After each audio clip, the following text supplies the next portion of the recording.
بسم الله الرحمن الرحيم. أعوذ بالله من الشيطان الرجيم. بسم الله الرحمن الرحيم. There is this very important message in the Holy Quran that I feel the need to share with you. You may want to ask me, what inform my feelings? Feeling the need to share it with you. If you ask me, I tell you, the feelings are a product of the implication of the message involved. The implication of the message involved for the receiver, that is, receiver of the message, and this, when situated in the context of the nature of the relationship between the receiver and the sender, when it's concerned, what is happening, looking at the tone of the message. The Almighty Allah is the sender in this instance, and the Holy Prophet Muhammad, absolutely the receiver. Now, ask me what the message involved. The Quran says, وَلَكُمْ أُوحِيَ إِلَيْكَ وَالَّذِينَ مِنْ قَبْلِكَ لَئِنْ أَشْرَكْتَ لَيَحْبَطَنَّ عَمَلُكَ وَلَتَكُونَنَّ مِنَ الْخَاسِرِينَ. What does this mean? We have revealed unto you. We have inspired you to know. We have communicated to you. Just as we communicated it to those before you.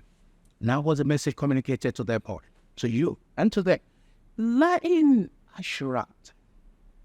If you associate, partner with the Almighty Allah, لَيَحْبَطَنَّ عَمَلُكَ. If you ascribe any partner, the Almighty Allah, لَيَحْبَطَنَّ عَمَلُكَ. Whatever you think you have done in terms of acts of worship, praying, fasting, and various other acts of worship, acts of ibadah, everything will go wasted, will make you frustrated, will make you disappointed, will make you depressed, you get tortured, you get chastised, you get humiliated. The tone is not right. The tone is not right. And, considering the nature of the relationship between Allah and the Holy Prophet Muhammad, what we've been accustomed to hearing is, إِنَّكَ لَعَلَى خُلْقٍ عَظِيمٍ. You're the best of mankind. وَمَا أَرْسَلْنَاكَ إِلَّا رَحْمَةً لِلْعَالَمِينَ. We have not sent you but to be mercy of the entirety of mankind. This, Allah has been addressing this, the Holy Prophet Muhammad. But this instance, the tone is, this is strong. It's not mild. That doesn't suggest something easy. Why? Why the difference this time around? That's all connected with the nature of the message. It's got to do with shirk. Shirk is misassociating Mighty Allah. And Allah thought it appropriate to send warning to the Holy Prophet Muhammad to let him know the implication of that. Because shirk, this has got to do with Tawheed. That is the oneness of Allah. And that's the pivot on which every other thing in Islam, is grounded. That's the foundation for everything. Once there is problem with Tawheed, every other thing perishes. Okay, what informed me to share with you is that this question of Tawheed is an area, a question or an issue that is trivialized among us today. Among Muslims in their congregational setting, you see them, pronouncing carelessly, toying with this, as though people have not been given appropriate orientation about Islamic faith. What do I mean? The shirk. You may want to tell me, every Muslim knows that shirk is not consistent with Islam. You cannot be a Muslim and at the same time be a mushrik. But that's not the case. Most of us pronounce careless. We make statements. We believe, and then we think in a manner that is not consistent with the teachings of Islam. And I'm going to cite a few instances. There is what you call shirk al-i'tiqad. There's what you call shirk al-'ada. There's what you call shirk al-ilm, shirk al-ibadah. You are in Islam, you're praying, you're fasting, you're hajj, but at the same time you're perpetrating you're involved in activities that make me easily characterized as shirk. Shirk al-'ada, for instance, when you prostrate before Human being, you prostrate before human being. That is shirk in the name of greeting, prostrating. That is shirk. That is order. You have settings who want to tell you that this is a custom that you prostrate. If you must place your forehead on the ground and, greeting a human being, that is shirk. You also have fiqh i'tiqad. You think that you've been involved in an accident, because of the altercation you had with someone this morning. You're involved in an accident because you confronted him or her. Okay, what happened to you later? This accident must have been occasioned by the person you had confrontation. That is fiqh i'tiqad. And something happened to you, and you want to hold your fellow human being responsible for it. My friend calls it, I applied, I wasn't, it's because they don't they don't want me elevated, because they must have done some manipulation that came from them. You're not thinking that, it's not time. Allah has not thought it appropriate for you to get that promotion at that time. Maybe there are better things waiting for you. Well, instead of attributing, ascribing it to the Almighty Allah, you associated it. You attributed it for the one, the man, the woman, the lady, or whatever you had altercation with, because that's what the best for you. That is shirk i'tiqad. You also have what we call a shirk ibadah. Shirk ibadah.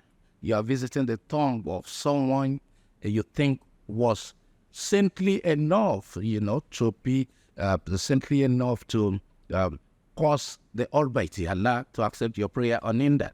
So you're visiting the grave and you're praying. You are offering an act of worship by the grave of sorrow or by the tomb. This is a common sight these days. When you see Islamic scholars flocking to grave, to tomb of, some of their fathers or forebears, it is shirk. And then one that seems dominant, that's everywhere. That is shirk. We call it dominant because Islamic scholars are involved. Imams are involved. Alphas are involved. Those who are supposed to know, who are supposed to enlighten their congregation, their followers, that's who are involved. That is shirk al-ain. When you think your sheikh knows everything. Allahu al-Nagai. He knows tomorrow. He can tell you what will befall you tomorrow. He can tell you what the outcome, awakib and ibad. In Akid awakib, they're bad. Only Allah has this knowledge. What will happen to you tomorrow? Where are you going to head? Allah stipulated it clearly in the Quran. In Allah hinda for al-Masar. And as Allah days, where al-Bafin arham, وما تدري نفس ماذا تكسب غدا ولا بحاجة أرض وبحاجة تموت ماذا تكسب غدا أرض تموت. All this, if your sheikh gives you the impression that he knows it, and you believe that is shirk. I characterize this as dominant because Islamic scholars are involved. They allow people, they give the impression that they could be consulted, that they have answers to people's problems. So you see men and women, all of them flock into their their place to consult them. Once he gives me, something to die, something represent them a kind of magical concussion or whatever to use, to confront something with, the problem will be solved. That is shirk. Thinking that it's shirk, and then it's a red line. It's a red line.